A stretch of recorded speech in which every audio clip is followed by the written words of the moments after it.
question is, I don't know kung naitanong na ito sa'yo. Meron ka bang unforgettable moment, pwedeng nakakatakot, nakakatuwa, or nakakagulat na experience habang nagluluto? Pwede mo bang ma-share? Marami. Kasi when you're in the kitchen, a lot of things can happen. Nakakatakot yung munti ko nang masunog yung kilay ko. Kilay is life. We know this. Yes. So, Ang kilay hindi tumutubo agad. So that's one. Nakakatawa is, so when you wake up in the morning, di ba? And you're all still busy from puyat and all.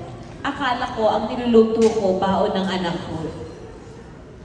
Yun pala, walang laman yung kaldero ko.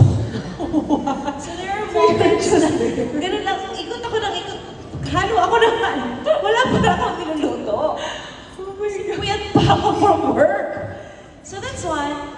Third, siguro, may mga maraming factor na mapapasok ka sa oven. So I have mga oven scars dito sa siko na forever na siya dyan. And hindi ko siya pinapagalaw kasi it reminds me of my mishaps in the kitchen. And pag nakikita ko siya, naalala ko na kailangan kong mag-ingat when it comes to my oven. And you also have to have appliances in the kitchen that you can actually trust or alam mo maaasahan. So, yan yung mga bagay na talaga may isip ko na, okay, if I want my children to learn something in the kitchen, I also need to learn some things for myself.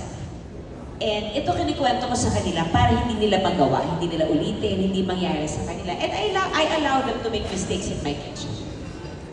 Thank you. Ayun. And I remember, meron kang sa Julian's Kitchen na meron ka isang soup na nabitiwan mo buong bowl sa Yes. kaldero. Oo, gyudon, tama yan. Yes, Nakakatawa beef din. gyudon. And then Nahulog ko yung bowl.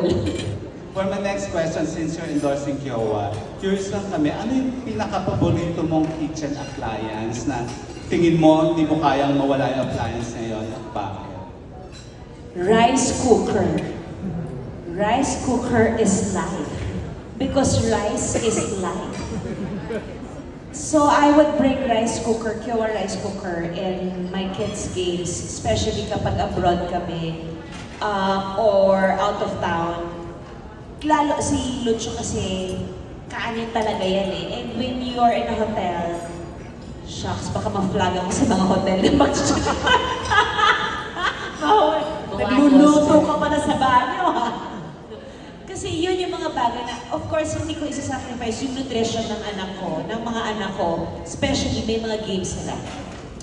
I want them to be full before and after each game. So pag nag-request si Lucio na, Mama, can you please make me salpicao or any one-pot meal. So having your rice cooker with you, you can actually create something magical in a small area in your hotel. If you have a balcony, swerte kasi hindi aamoy yung kwarto mo.